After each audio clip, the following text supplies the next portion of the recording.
আরে আমি মোবাইলে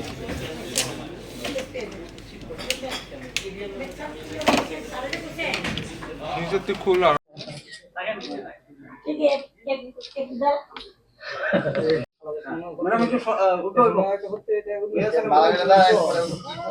मैं आप सभी का स्वागत करता हूं और आप सभी को पता है कि स्टेट इलेक्शन कमिश्नर ने पंचायत इलेक्शंस की घोषणा कर दी है और इस घोषणा के हिसाब से 11 जुलाई 2024 से लेके 18 तारीख तक नॉमिनेशन फाइल किए जाएंगे।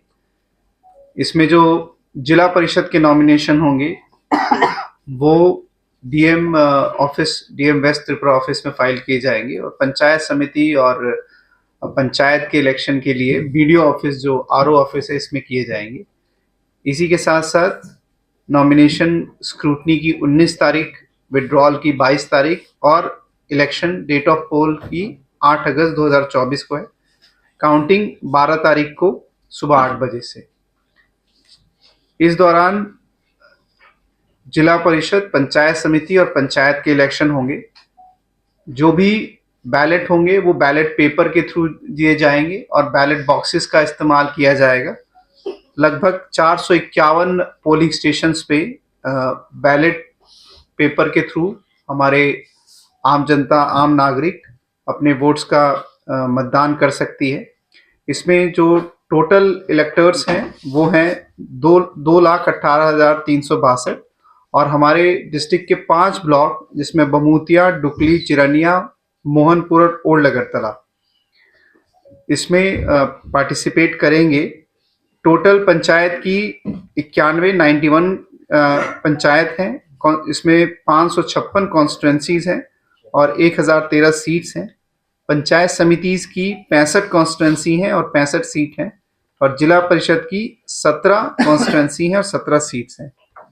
और पुलिस के ऑब्जर्वेशन के हिसाब से इन 451 पोलिंग स्टेशन में हाई सेंसिटिव हैं 13 और सेंसिटिव हैं 114।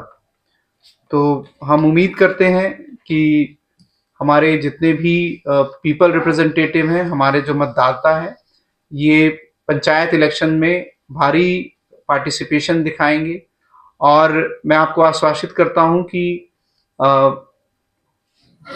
हमारी पूरी कोशिश है कि इलेक्शन पीसफुल रहे, शांतिपूर्ण रहे और जो लोग भी इस शांतिपूर्ण वातावरण को भंग करने की कोशिश करेंगे उनके खिलाफ पुलिस और प्रशासन की तरफ से सख्त कार्रवाई की जाएगी।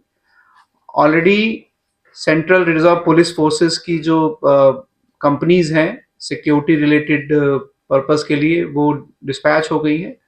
कुछ ही दिनों में हमारे डिस्ट्रिक्ट में वो आ जाएंगी और पुलिस प्रशासन की तरफ से वो एश्योर करेंगी कि इलेक्शन न्यूट्रलिटी के साथ हो।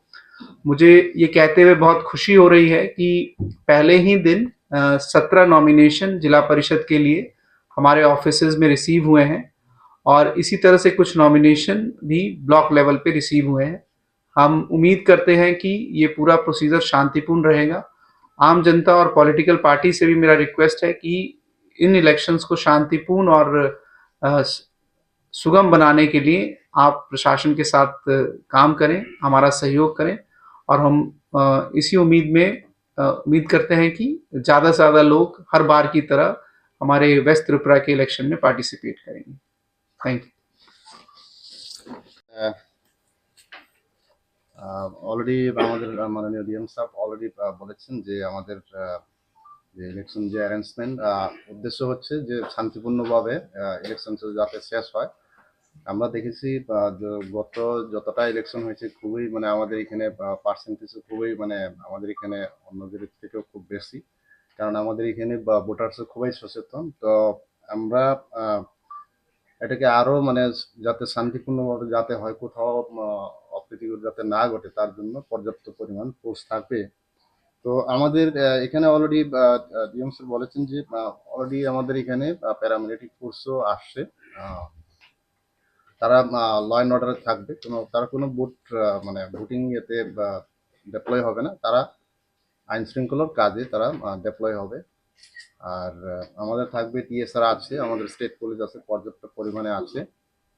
সবখানেই আমাদের যেমন পেট্রোলিং আছে, এরিয়া ডমিনেশন হবে, আদার দেন যে পোলিং স্টেশনে ডেপ্লয় হবে, আমাদের এখানে অনবরত পেট্রোলিং থাকবে, এরিয়া ডমিনেশন থাকবে, আর যেখানে যেখানে আমাদের দরকার হবে আমাদের সিএপিএফটা ব্যবহার হবে।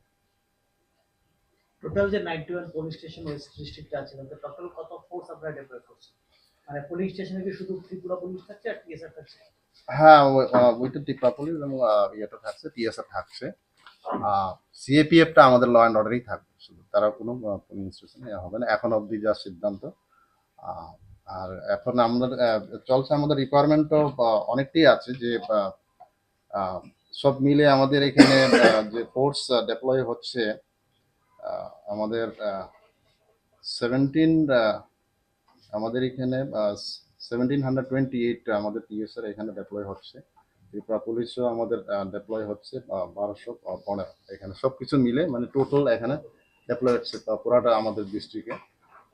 তার মধ্যে এটা আমি ক্লাসিফিকেশন এখানে করছি না, বা নির্দিষ্ট পুলিং স্টেশন করা থাকবে, ওইটা আমাদের এটা অনেক সময় বেরি করে যে সেন্সিটিভিটির উপরে। এখন অবধি ডিএম সাহেব অলরেডি বলেছেন যে ক্লাসিফিকেশন আমাদের এখানে আছে 13টা হাইপার সেন্সিটিভ, আরো এরকম কতগুলো আছে যে সেন্সিটিভ, নর্মাল, এগুলো আছে। হয়তো এটা পরে এটা আবার কিছু ভেরিয়েশন থাকতে পারে। আমরা এখন অবধি এই ক্লাসিফিকেশন আমরা চলছি এখন। ইলেকশন ডিক্লেয়ার হওয়ার পর দেখা যায় কিছু কিছু জায়গাতে ভোটের কারণে গন্ডগোল হয় বা সন্ত্রাস সৃষ্টি হয়। তাদের এটার জন্য কি রাত্রে কোনো টহলদারি ব্যবস্থা রাখা হয়েছে? বিভিন্ন জায়গায় এরকম অভিযোগ আছে। হ্যাঁ, অবশ্যই আমাদের এখানে আছে, আমাদের রাত্রে টহলদারির জন্য আমাদের ব্যবস্থা আছে। যেখানে যেখানে এরকম অভিযোগ আসছে ইমিডিয়েটলি আমাদের এখানে অ্যাটেন্ড করা হচ্ছে। আমাদের থানা থেকে বা পুলিশ যে পেট্রোল পার্টি আছে এবং অতিরিক্ত বাহিনী নিয়ে ওইখানে ইমিডিয়েটলি গিয়ে ওইটা ট্যাকেল করার জন্য আমরা। স্যার, গতকাল অপোজিশন পার্টি থেকে একটা প্রেস মিট করে একটা অভিযোগ করলো যে তাদের নাকি এখনই শাসক দল দ্বারা আক্রমণের শিকার হচ্ছে। আপনাদের কাছে কি এমন কোনো অভিযোগ জমা পড়েছে? না, আমাদের এখানে এমন কোনো অভিযোগ এখন আসেনি আমাদের এখানে। আমরা আসলে অবশ্যই এটা আমরা আমরা সিরিয়াসলি আমরা ওইটা দেখবো। এখন অবধি কোনো আমাদের আসে डुकली एरिया ওইটা আমরা ইনকোয়ারি করে দেখেছি, এরকম কোনো আমরা এরকম নেই আমাদের এখানে। তখন আমাদের স্টাফ ছিল, এটা কোনো অন্য কোনো জায়গায় হয়েছে কিনা এটা আমাদের কাছে কোনো নলেজে আসেনি, কিন্তু যেখানে নমিনেশন হয়েছিল ওইখানে কোনো এরকম ঘটনা ঘটে আমাদের। যেমন গতকালকে এই ব্লকের অফিসের ভেতর যে কনফারেন্স চলেছে সেখানে অনেক গ্রুপ প্রবেশ করেছে এবং গিয়ে তারা স্লোগান দিয়েছে নির্দিষ্ট একটি রাজনৈতিক দলের প্রস্তাবিত স্লোগান। ঠিক আছে, এখন প্রশ্ন হলো সেখানকার যিনি আধিকারিক আছেন তিনি তা স্বীকার করেছেন যে হ্যাঁ আমাদের এখানে লোকজন প্রবেশ করেছে এবং কোন একটি রাজনৈতিক দলের প্রস্তাবিত স্লোগান সেখানে দেওয়া হয়েছে। পাশাপাশি বাইক ভাঙচুর করা হয়েছে, পাশাপাশি ঠিক আছে, আমরা ওইটা আমরা এনকোয়ারি করে দেখবো, যদি এরকম হয়ে থাকে তাহলে আমরা নিশ্চয়ই এটার জন্য উপযুক্ত ব্যবস্থা নেব। সর্বদলীয় বৈঠকে সর্বোচ্চ বোধ হয় 3 জন থাকতে পারে, আমি জানি না, বা হয়তো রাত্রে 3 জন করে কোথাও কোথাও এলাও করে, সেখানে কি করে আরো বেশি জন প্রবেশ করবে এবং আপনি সিসি ফুটেজ দেখুন, দুটি জায়গাতে সেই অভিযোগ ছিল এবং সেখানকার যিনি আধিকারিক ছিলেন আপনাদের কমিশনের অধীনস্থ যিনি আধিকারিক ছিলেন তিনি স্বীকার করেছেন। ঠিক আছে, আমরা দেখবো, এটা এনকোয়ারি করে দেখবো। এখনই প্রথম শুনলাম আপনার থেকে, আমরা ওইটা এনকোয়ারি করে দেখবো। কালকে কিছু আমতলী থানাতেও মানে ডেপুটেশন দিয়েছিল, এটা আমরা বলেছি তারা পর্যাপ্ত সিকিউরিটি দেওয়ার জন্য, আমরা বলেছি আমরা দেবো, আমরা সবখানেই দেবো। আমরা ওনাদের ইয়েটাও আমরা শুনেছি, পয়েন্টটা কালকে এসেছিল পর্যাপ্ত পরিমাণ সিকিউরিটি দেওয়ার জন্য। আমরা বলেছি আমরা এটা আমরা এনশিওর করবো। আপনি যে এখন বললেন যে যে অভিযোগটা, আমরা এটা এনকোয়ারি করে দেখবো, আজকে শুনলাম আপনার থেকে। একদম নিশ্চিত আপনারা যাচাই করে দেখতে পারেন, ঠিক সেখানে আছে, আমরা দেখবো। অফিসে যাচ্ছেন তাদের চেক করছেন কিছু বাদে। ঠিক আছে, আমরা ওইটা দেখবো, যদি এরকম হয়ে থাকে